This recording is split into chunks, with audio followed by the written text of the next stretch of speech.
नमस्कार श्रोते हो, रेडिओ जयंतच्या आनंदी कट्ट्यावर मी अनुराधा आपण सर्वांचं मनपूर्वक स्वागत करते. श्रोते हो, आजच्या आनंदी कट्ट्यावर डॉक्टर धनंजय देशपांडे यांनी त्यांच्या लेखातनं मांडलेला एक फार सुंदर विचार तुमच्यापर्यंत पोहोचवते. काही वेळा असं घडतं की आपली कसलीही चूक नसताना आपण बेदम संकटात सापडतो. फार तर असं म्हणूया की 1% असेल आपली चूक, पण त्याची काही इतकी मोठी शिक्षा मिळावी.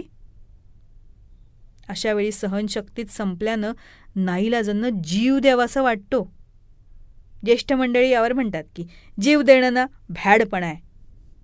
पण तेही खरं नाही हो, कारण शेक्सपियर म्हणतो ना त्याप्रमाणे इतकी वर्ष स्वतः जपलेलं हे शरीर, हे जीवन असं सहज संपवून टाकण्यासाठी उलट जास्त ताकद लागते, हिंमत लागते. येरा गबाळ्याचं काम नाही आहे ते. मग त्या मानानं जगणं सोपं आहे की? मात्र जीव देण्यापूर्वी एकच विचार करावा. जन्म आणि मरण या दोन्ही गोष्टी विधात्याच्या हाती असतात. जन्म घेणं जसं आपल्या हाती नसतं, तसंच मरण तरी आपण आपल्या हाती का घ्यायचं? आता विधाता म्हणा, नियती म्हणा, त्याला त्याचं काम करू द्यावं ना. आपण जन्माला आलोय तर जगणं आपल्या हाती आहे, ते जगावं.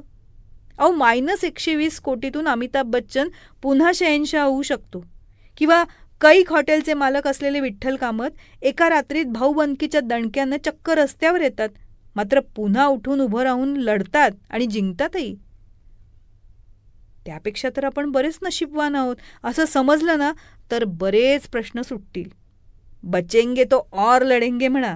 अहो, जायचं तर आहेच प्रत्येकाला, पण कसं जायचं हे आपण का ठरवायचं? ते वरच्या बाप्पाला ठरवू देत की. अशा मनस्थितीत असलेले 2-4 जण तरी मी महिन्यात बघत असतो.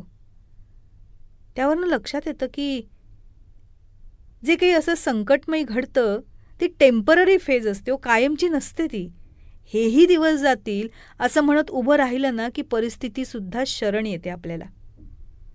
माझ्या मागे तसंही आता कोणी रडणारं नाही असं म्हणूनच आता संपवून टाकावं वाटतं सगळं, या विचाराचे सुद्धा असतात काही.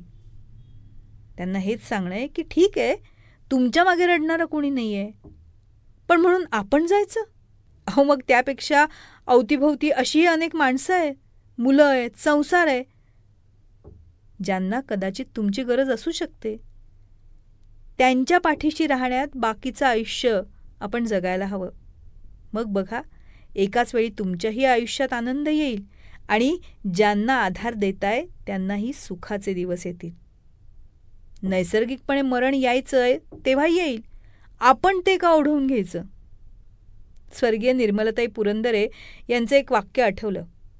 वर गेल्यावर चित्रगुप्तानं जर विचारलं की इतकं चांगलं आयुष्य दिलं होतं बाबा, काय केलं त्याचं? तर त्याला एक तरी काम दाखवून सांगता आलं पाहिजे की हे मी केलं आणि मगच वर आले. थोडक्यात काय तर स्वतःसाठी जगायची इच्छा संपून गेली आहे असं वाटायला लागतं, तेव्हा इतरांसाठी जगणं सुरू करायला हवं. जीव द्यावा वाटतो या अवस्थेत अजून एक प्रकारचे लोक असतात बरं का, ज्यांचे घरदार मुलंबाळं असतात. म्हणजे त्यांच्या जाण्याने रडणारे नक्कीच असतात. मात्र खूप प्रयत्न करूनही अपयश आल्यावर संपवून टाकतो आता सगळं, या मोडवर ही लोकं येतात. खरं तर त्यांच्या हातून नकळत का होईना काहीतरी चूक झालेली असतेच, त्यामुळंच अपयश आलेलं असतं, हे आधी मान्य करायला हवं.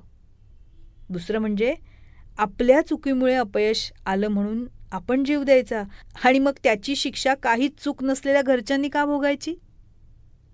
म्हणजे अपयश तुमचं आणि शिक्षा त्यांना. पटतंय का हे?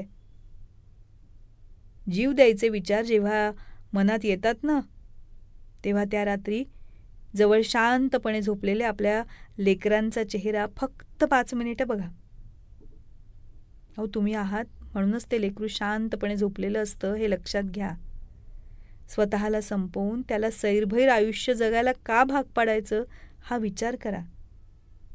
पानिपतावर चहूबाजूंनी शत्रूंनी वेढलेलं असताना शत्रूचा सेनापती विचारतोय की अब क्या करोगे? तेव्हा शेकडो जखमा अंगावर घेऊन रक्तबंबाळ झालेले आपले दत्ताजी शिंदे त्वेषाने म्हणाले होते, बचेंगे तो और लढेंगे. हा बाणा, ही हिंमत आपण काय फक्त पुस्तकात वाचायची आणि 5 मार्कांपुरतं उत्तरपत्रिकेत लिहायची का? अहो छे, ते प्रत्यक्ष जगण्यात आणायचं असतं. आणि अजून एक करता येईल. अशा निराश प्रसंगी आपल्या मनात साचलेलं आपल्या जवळच्या मात्र विश्वासू माणसाजवळ बोलून आपण मोकळं व्हायचं. बोलल्यामुळे आपलं मन शांत होतं. दुःख तर नक्कीच हलकं होतं.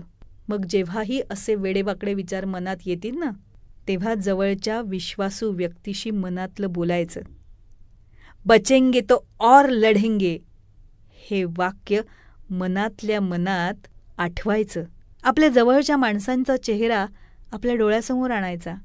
त्यांच्यातले आणि आपल्यातले भावनिक प्रेमाचे बंध आठवायचे.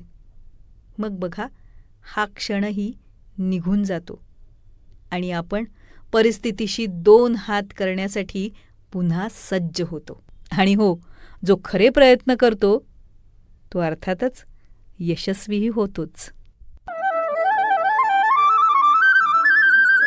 तेव्हा श्रोते हो, हा होता आनंदी कट्ट्यावरचा आजचा सुंदर विचार. तुम्हाला तो कसा वाटला याविषयीची तुमची कमेंट बॉक्समध्ये नक्की लिहा.